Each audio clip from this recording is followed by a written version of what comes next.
Primăvara, când crapul începe să se miște din ce în ce mai bine, te-ai întrebat vreodată ce funcționează mai bine, boilesurile sau semințele?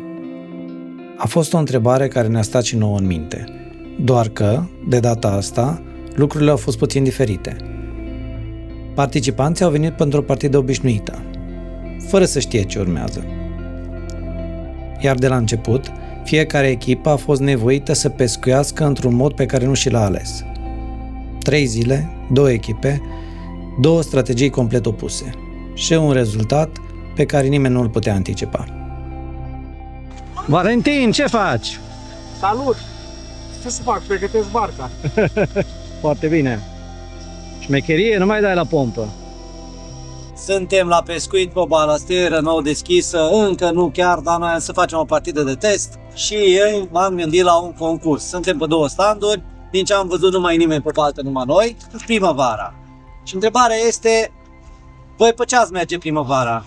Pe semințe sau pe boilesuri? Și. Întrebare. Eu încerc boilesurile solubile. Boilesurile solubile. Marius? Și. Ca lucrurile să fie interesante, eu propun următoarea competiție. Fiecare din noi a venit pregătit cu Vali, știu, produs 10 kg de la Masco Bait și multe semințe. Marius, iarăși de la Poseidon Baits, o grămadă, Roli, iarăși au adus și de la Masco și de la alte companii. Eu propun următorul test. Tragem la sorți, o echipă care iese cu semințe va prelua toate semințele și are voie să pescuiască doar cu semințe. Wow! O echipă care are doar boilesuri va primi boilesurile de la ceilalți, toate boilesurile care le-au adus și va pescui doar cu ele. Mam! E o lovitură pentru noi, trebuie să recunosc. Nu m-am gândit la chestia asta, da. Da. Na, poți să Cred că câștigi face lucrurile mult mai... Păi da, poți să aduci multe boilesuri într-un loc și să ai mai multe decât ai venită, sau poți să ieși cu o grămadă de semințe, nu? Corect. Să le semeni. Da, să le semeni. Să le semeni. Te acord atâta timp cât trag eu la sorți. Nu las pe Marius. Gata, ne Dar fără supărare, aduceți toate semințele, toate boilesurile aici, le punem aici fain frumos în față, vedem cum tragem la sorți și cine iese cu boilesurile rămâne se cu face boilesurile. control la mașină, da? Se face control la Control cu control. Aici venim. n-am vrut. Părere de rău. Asta e. Dacă astea sunt regulile, le respectăm. Corect.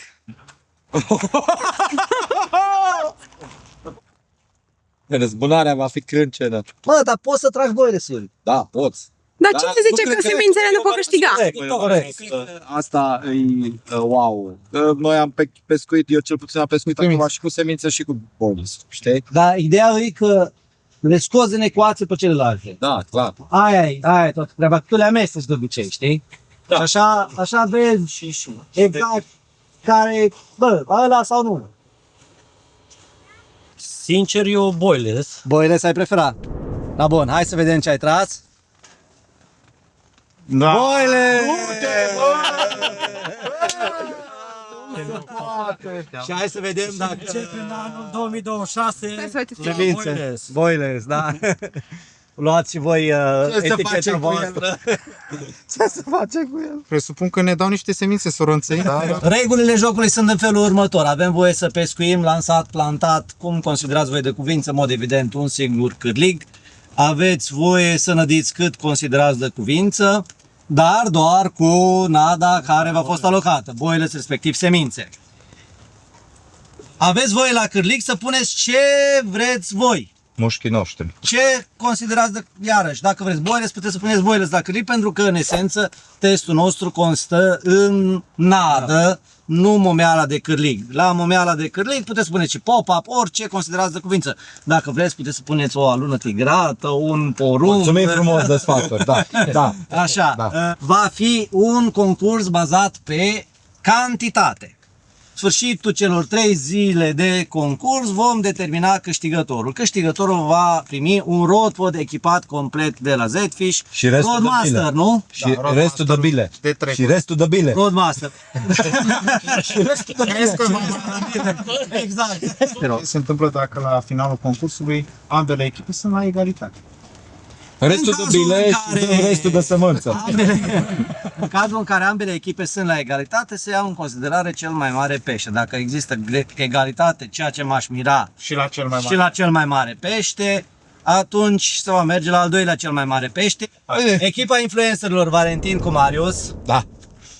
cu cei mai mulți urmăritori. Îi nimicim. Suntem Îi anti-boilers începând din momentul ăsta. Ce e la voi? Deci nu știm nicio nadă, numai semânță. Așa.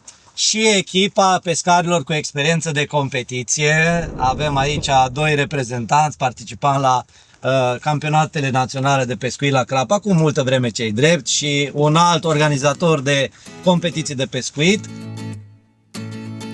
Tragerea la sorți s-a încheiat. Iar acum, fiecare echipă și-a ocupat standul. Pe standul 3, echipa Boilers. În timp ce standul 4, strategia este doar semințe. Interesant este că, deși abordările sunt opuse, ambele echipe au ales acea zonă de pescuit, undeva la aproximativ 120 de metri de mal. Acolo există un prag bine definit, unde apa urcă de la 4 metri la 3 metri, un loc clasic de hrănire pentru crap. De aici începe cu adevărat partida.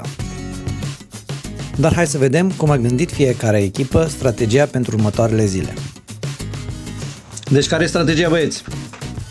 2 pe bilă și 2 pe sămânță. Și ce sămânță puneți la cârlig?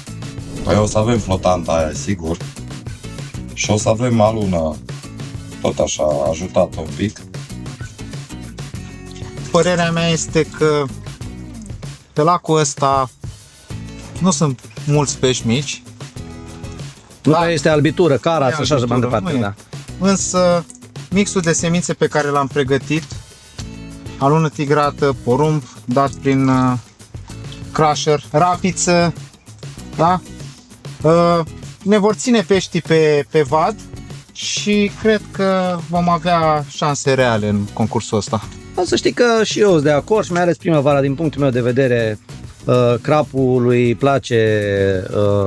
îi plac semințele, îi plac carbohidrații, ca să zicem așa. Da, și mai mult de atât, ca și cantitate, avem mult mai multă cantitate decât ei. Da, da. Vom nădi excesiv, vom vedea ce se întâmplă, însă eu sunt încrezător.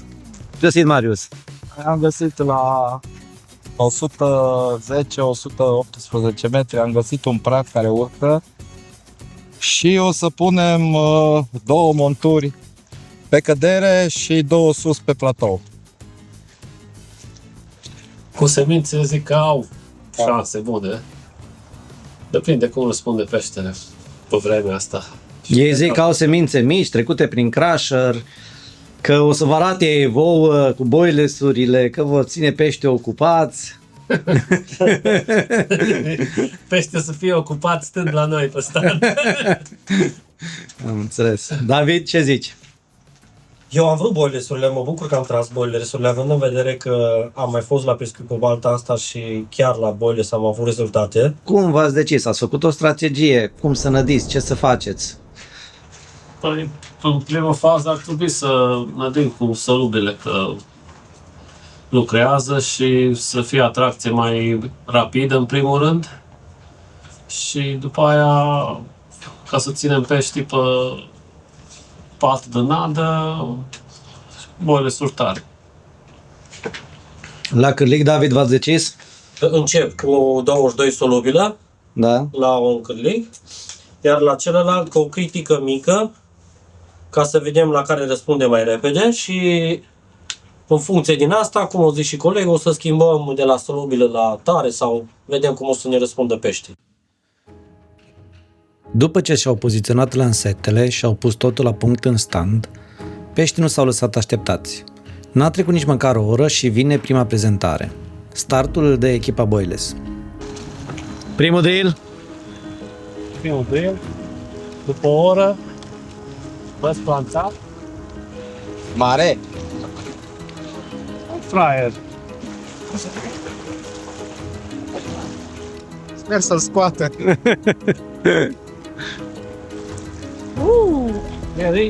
Oh, și echipa Boiles punctează!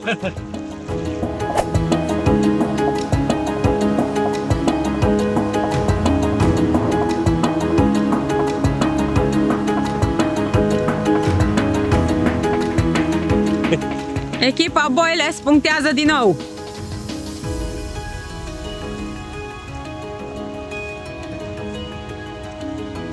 Care este părerea ta despre acest pește? Îmi vine să plâng.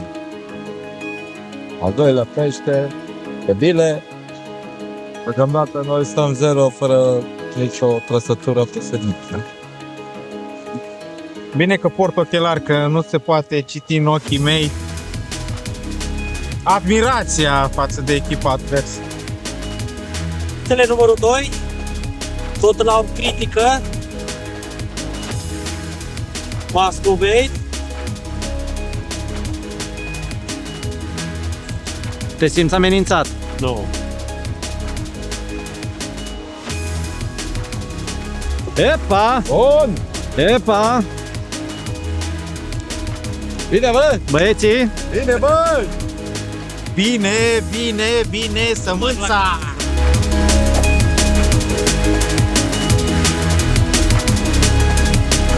După captura de mai devreme, echipa semințelor nu se oprește aici. Pe parcursul primei zile mai reușesc să adauge încă 2 capturi. Și încep să construiască un mic avantaj. Băieți, după prima zi, care sunt impresiile? Ce ziceți? Ce ați făcut bine? Ce ați greșit? Ne-am curcat un pic vântul, dar a fost de fapt o jumătate de zi. Peștilor sunt mai mici. Noi cred că o să avem un pic de avantaj la Boiles, să prindem un pește mai mare și atunci o să recuperăm la Cantitate. cantitate de 2 kg cât au ei în plus, nu? Da. Avantaj mai mare, zic eu, că eram, dacă pescuiam pe noapte, cu boilesurile, cred că aveam un plus de câștig. Acum, ideea e că am ales pentru a ieși un videoclip interesant în care să putem captura toate imaginile. Am ales să pescuim pe zi și pentru toată lumea e valabil lucrul ăsta. Nu poți zici că unii sunt favorizați de treaba asta sau ceilalți nu sunt favorizați. Trebuie să adaptezi pescuitul în așa fel încât să prinzi peștii aia ziua. Nu? Și ei și voi. Mâine, mâine știm ce avem de făcut, ne adaptăm și câștigăm. Ziua 2 de pescuit începe cu un ușor avantaj pentru echipa semințelor. Lansetele sunt din nou pe poziție, strategiile ajustate, iar de aici înainte totul se poate schimba. Foarte bine am început dimineața cu un dublu drill. La 5 minute după ce Marius s-a plantat, am avut trăsătură pe 2 lansete. Deci, a început promițător. Vedem ce se întâmplă pe parcurs. Mai încrezător? Dacă ne lasă vântul, nu ca el. Asta voiam să întreb. Mai încrezător că nu bate vântul? Dacă ține cu noi vântul, cred că o să fie altceva. Cum stați în această dimineață? Deocamdată n-am punctat pe ziua de astăzi. Vecinii au furat startul Da. în dublu drill. Noi încă așteptăm. Dar, ca de obicei, la semințe intră ea micuți. Da, La voi, dacă intră unul mare. asta e și speranța noastră. Să prindem mai mari. Ziua 2 începe în forță pentru echipa semințelor, cu capturi care vin una după alta.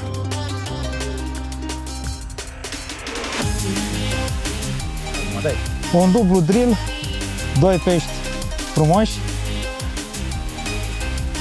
Felicitări echipa semințelor! Nu să mă simt bine.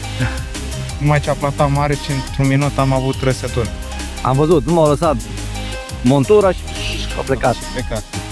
Avem pești pe vatră, să profităm de lucrul ăsta. Da. Ai văzut ce s-a întâmplat? Nu. O lăsat montura și pac. Imediat. Wow! De-astea zi, Photoshop. Photoshop. AI, cu AI, da. După cum am spus și pe filmare, cred că semințele au funcționat. Da. Nu sunt pești mici aici, nu e albitură și am reușit să ținem în zonă crapii mai mici, cei drept, dar până la urmă e un concurs de cantitate. Exact. Așa că trebuie să exploatăm la maxim momentul ăsta, când peștii sunt acolo, sunt activi. Cum te simți, David? Deci că mai băga cu ținturană. Dați-vă acolo la desfășurare de forțe. Ce să zic, bravo băieți! O poză frumoasă. Marius? Continuăm munca. Fac un mix de semințe de rapiță, care eu zic că o să ajute la menținerea peștelui pe var. Vin particule mici. Aici avem alune cu porumb.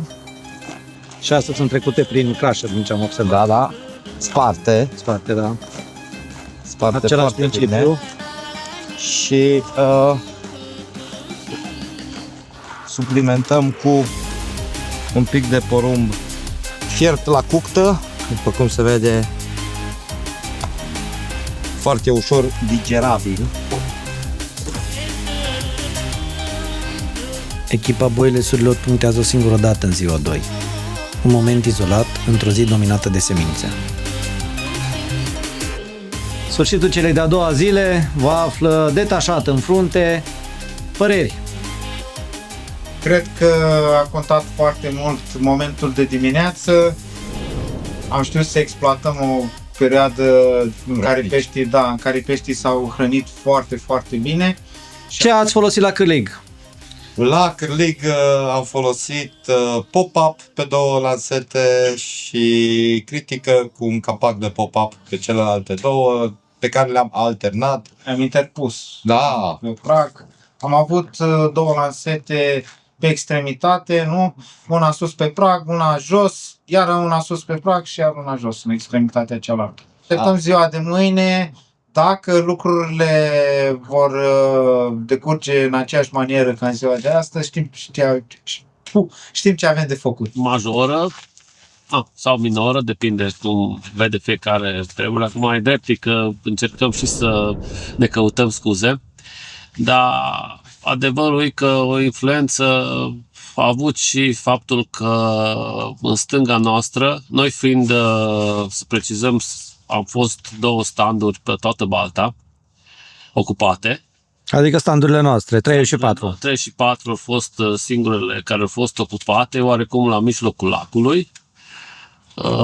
Iar dimineața, când înainte să înceapă concursul, ne-am trezit noi de pe standul 3 cu vecini în stânga, care au pescuit cu 6 lansete, 2 navomodele, în 170-180 de metri. Acum, că e relevant, că nu e relevant, nu știu, dar o influență sigur au avut, că colegii de pe standul 4 au avut toată Balta. Am încercat și noi tot felul de variante, am încercat un pic să mergem cu o lansetă spre ei, nu a dat răspuns, nu a răspuns peștii. Am încercat, în momentul în care am încercat să ieșim cu o lansetă pe linie cu vecinii, atunci am avut singura prezență, de fapt, din ziua asta. Ziua 2 se încheie cu un avantaj clar pentru echipa semințelor, care intră în ultima zi a partidei într-o poziție favorabilă. Totuși, ziua 3 aduce și o schimbare în structura echipelor. Având în vedere că David a trebuit să plece de urgență acasă, a avut o problemă și a trebuit să se prezinte la locul de muncă, domnul de la media a preluat ștafeta să-l ajute pe Roland să întoarcă soarta partidei, deși nu prea cred, pentru că băieții ori băgat 2 bețe și ori și avut 2 trăsături. Exact. Dacă vi se întorc până în prânz, 12-1, eu zic că avem șansă. Așa că țineți aproape, să vedem. Partenerii de stand au plecat. Deci sunteți singuri, nu mai aveți scuză. Ei, nu mai există scuze. Da.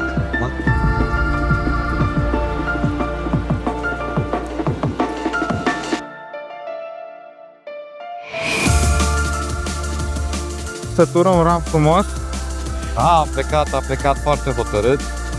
Tocmai ce am scos o oglindă frumoasă, noi o apreciem undeva la 18 kg. Da, suntem mândri că am reușit să aducem la Saltea un astfel de exemplar și avem încredere că în continuare poate reușim să doborâm repede. Clar. Echipa Boiles începe să-și revină. Un crab de în jur de 12-13 kg.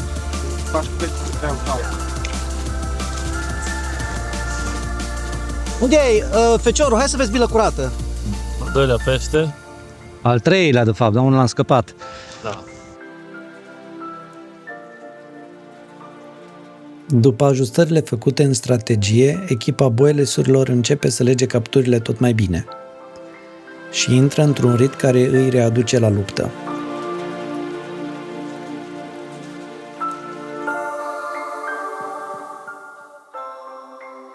Dar nici echipa semințelor nu cedează. Continuă să puncteze și să-și mențină avantajul, iar totul culminează într-un moment rar. Ce e aici? Triplu drill!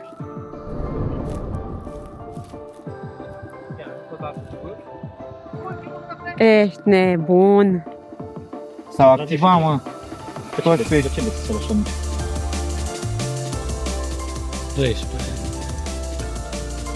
Cu tot? Cu tare sau fără? Fără. Deci 13.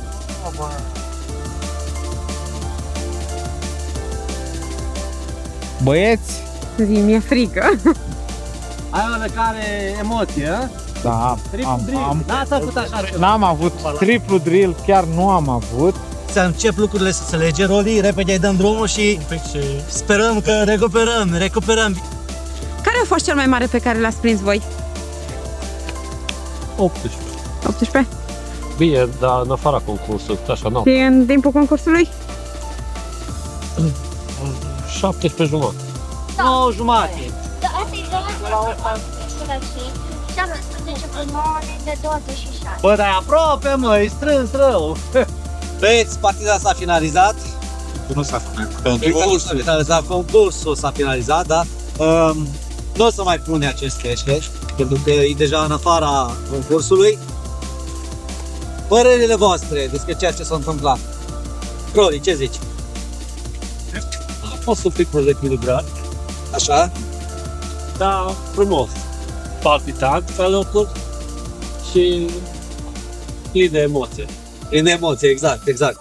La un moment dat am zis ieri că recuperăm, că dăm pe tot, dar avantajul care au luat, care l-au avut semințele, a fost foarte greu de recuperat. Am avut măcar o pal de consolare, să zic așa, că în ziua de ieri am reușit să câștigăm. Da, în ziua de ieri am reușit să câștigăm. Poate că peștii au reușit să se așeze pe boilesuri, așa cum ne așteptam cumva, dar cam târziu. În continuare, semințele funcționează.